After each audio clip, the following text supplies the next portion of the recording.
Yes, kawo music da studio.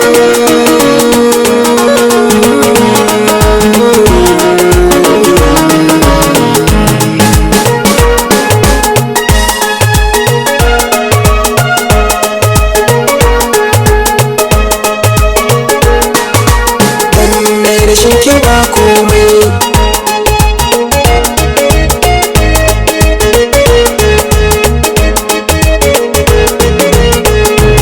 Kaunar ta ita mata ce tana kaunata. Kullum tunanin da nake yi gunta ba kamata.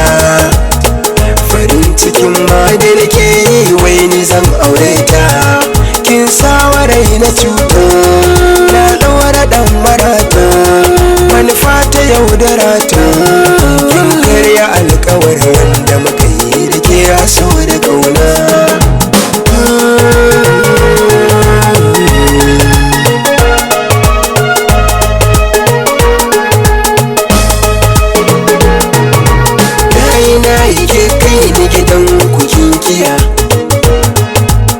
Sani da ke zangaraya a duniya, a kan ki zana jure suka daga kibiya.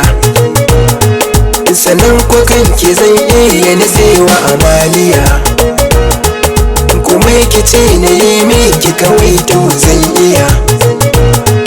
Zaton da na yi kin zarce wa matan indiya, to ashe ke baki suna sai manufa kan yaudara ta.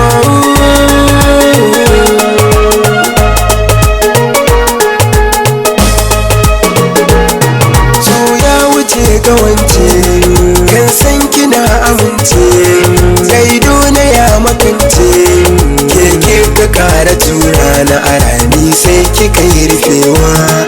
Na so ki so na gaske, kai na am atake. Duk duniya kawai ke kuma kan ido na kika sasi ne kika yi cikewa.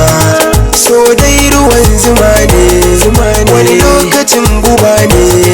Na gane kuma dafi ne, komai nake a koyaushe kawai ni ke nake tunawa. Kwalba uwar turare, na so mu rayu tare. Mutuwar mu ma a tare, bayan hakan bato da mutuwa ce za ta yi rabawa. Wanzu tun zamun rabe ba, wance kaddara ba. Dama baki na amba, mun fare da zumuncin da muke yi ne abin yabawa. Ƙauna kike a baki, kin canza duk zubinki.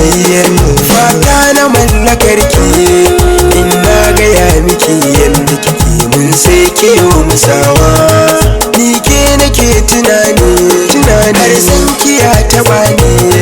Duk ya rufan kamanni, har ji nake da kin bar da bugun numfashi zai tsayawa. Dan dai rashin kiguna, yau ga sa'adatuna.